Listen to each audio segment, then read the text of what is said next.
Aliens! Everyone's favourite hypothetical curveball where we speculate from every dark corner of time and space at just exactly what horrifying creations are lurking out there in the grim darkness of the universe. For generations, science fiction has conceived some of the most ingenious and equally terrifying concepts of creation. Species of humanoids vastly similar or entirely different to our own. The Xenomorph, the Borg, or the Klingon and the Vulcan. But in recent times, a much more genetically horrifying notion has proliferated itself across fiction. That of the Swarm, an insectoid all-consuming alien race, and perhaps the most terrifying of them all, the Tyranids of Warhammer 40,000. So, let's strap on our power armor, fire up the bolter, and figure out what the hell we'd do if they were real. Hello internet, what's going on? And once again, welcome back to the most inquisitive channel on YouTube, Life's Biggest Questions. As per usual, I'll be your disembodied floating voice, Jack Finch, as today, we curiously ask the question, what if the Tyranids were real? Roll the clip.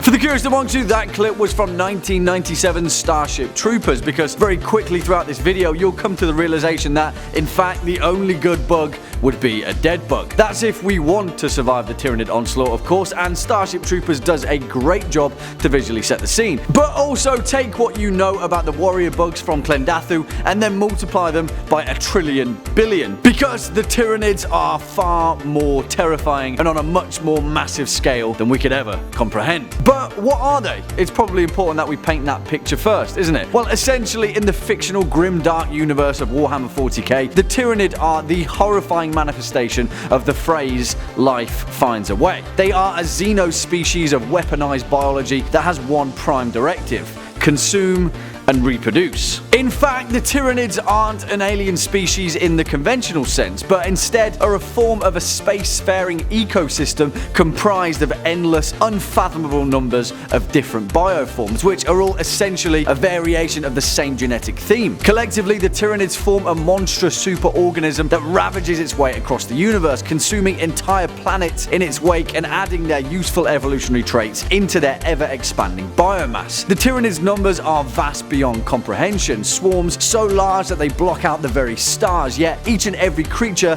is but a single cell in the living body of the single superorganism. They are controlled through a psychic link known as the synapse, which is found in every Tyranid life form, from the smallest rippers to the largest Norn queens, enacting the will of the swarm on every level. And that's just the start of the Tyranid's nightmare-inducing notion, and in fact, the quick answer to this question is we better hope and pray that the Tyranids are never real, because right now in 2019 we would not stand a chance against their horrifying biological efficiency. But for the sake of our hypothetical enjoyment, let's see what a Tyranid invasion would look like. For safety purposes, of course, because you never know what's lurking out there, right? You see, the Tyranid's first port of call when scouting out a planet to consume its life essence, it begins with subterfuge and infiltration. One of the Tyranid's many bioforms is a creature known as a Genestealer. And guess what? One of them just hitched a ride on a small asteroid headed straight for Earth that just so happened to crash into a remote portion of northern Siberia. Oh, that's terrible news. But also, it gets worse, because the Tyranid Genestealer is bred exclusively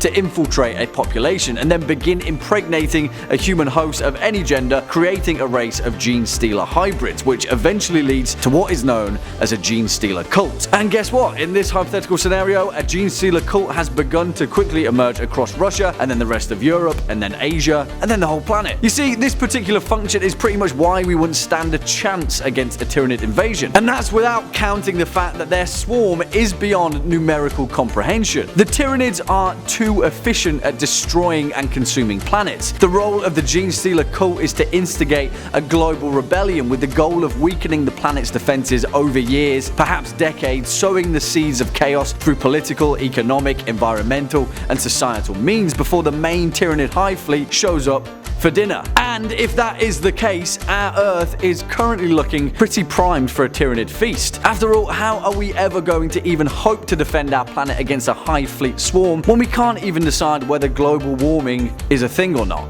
Yeah, Priorities, guys. The Tyranids are coming. In fact, though, it doesn't really matter what kind of political climate the Genestealer Cult sows, because once the Hive Fleet shows up, that's when it's good night Vienna, so long and thanks for all the biomass. We wouldn't stand a chance. On the battlefield, Tyranid tactics are based around the notion of superior numbers, and they often outnumber any and every one of their galactic victims by 50 to 1. 50 to 1, guys. The current population of our planet is just over 7.5 billion people. Times that by 50 and we're looking at a Tyranid form of 375 billion Xenos. Oh, and also we're not mentioning the fact that each and every one of their species are perfectly adapted to combat against whatever military might we can even hope to fight back with. 50 cal bullets, they'll just evolve denser carapaces. Flamethrowers, they'll just evolve fire-retardant exoskeletons. In fact, the very technology of the Tyranids is biological. If they need certain weaponry, they'll just grow it. And not only will they grow it, but they'll use our planet's biological resources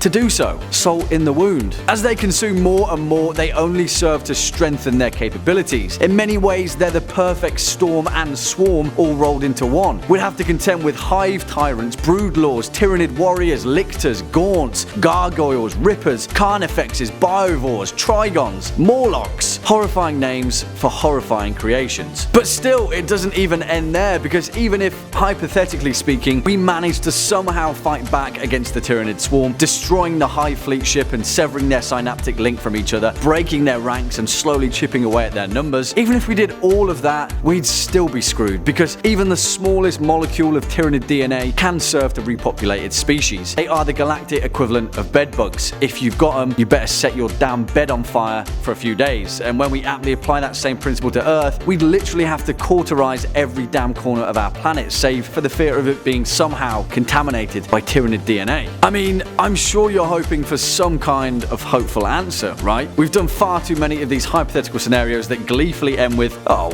it'd be the end of the world, but don't worry because we've got this trick up our sleeve. But the grim reality of this one is perhaps the bleakest of them all. There wouldn't be a happy ending. You might be thinking, oh, but what if we created some kind of 11th hour energy force field and lived under it whilst we rebuilt the planet? No, nothing would save us against the swarm given our current levels of technology, at least. Our only hope would literally be for our species to survive long enough without falling victim to the savage thirst of the Tyranids. And the only factor that that's down to is pure chance, long enough for us to have technologically advanced to a point where we'd stand a fighting chance against the swarm, although it'd be a long and bloody battle either way. Well, how long? Who knows? 40,000 years maybe? Yeah, that'll do. Well, there we have it, our long and short answer to the question, what if the Tyranids were real? We better hope that they're not, else we're all very much screwed. What do you guys think? Do you agree with our assessment? Let us know your thoughts down in the comment section below, as well as your master plan on how we could survive a Tyranid invasion. I mean, every little counts, right? Unfortunately, folks, that's all we've got time for in today's video. If you'd like to continue on with your questioning binge, make sure to hit that playlist floating conveniently below. Also, if you're a fan of this video, or just Life's Biggest Questions in particular, then please be a dear and hit that thumbs up button, as well as that subscribe button, and we'll be seeing you in the next one. As per usual, I've been your disembodied floating voice, Jack Finch. You've been watching Life's Biggest Questions, and until next time, you take it easy.